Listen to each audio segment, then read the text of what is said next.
welcome to the Captain Crow Show, where the points don't matter, and apparently neither do Marvel movies anymore.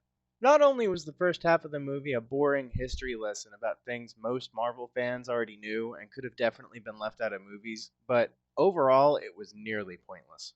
Props to Kit Harington for being the only likable part of the first half of the movie. The second half finally picks up with some action, yet you're still left wondering who they're even fighting because at this point it seems like they hadn't even figured that out when they were filming yet.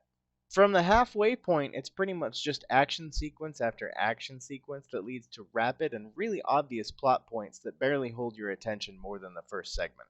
The acting, surprisingly, wasn't all that bad. The entirety of the negativity that I feel towards this movie is directed at the plot. The comedic relief points were actually decent, but far fewer and far between than was needed.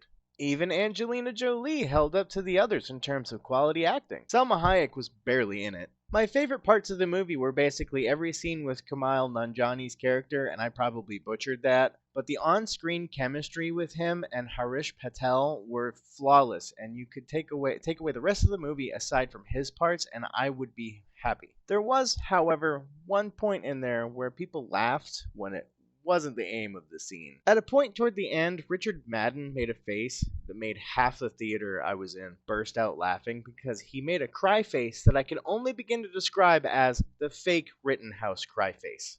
Yes, you heard me right. He looked just like it, and it only further proves that he was faking it on the stand afterwards and in the court, likely because they told him to do it, since it was so unbelievably fake the first time. But I digress, we're not here to get political. The only thing to come out of this movie that I even remotely look forward to are the upcoming heroes they alluded to throughout.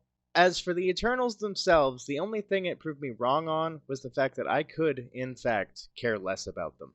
Don't bother watching this movie. The important parts will be highlighted in future Marvel films that this movie heavily implies are coming. Oh, and as a random side note, all these clickbait articles and videos claiming they linked the MCU with the DCEU are incorrect. It's just a reference people are looking far too much into.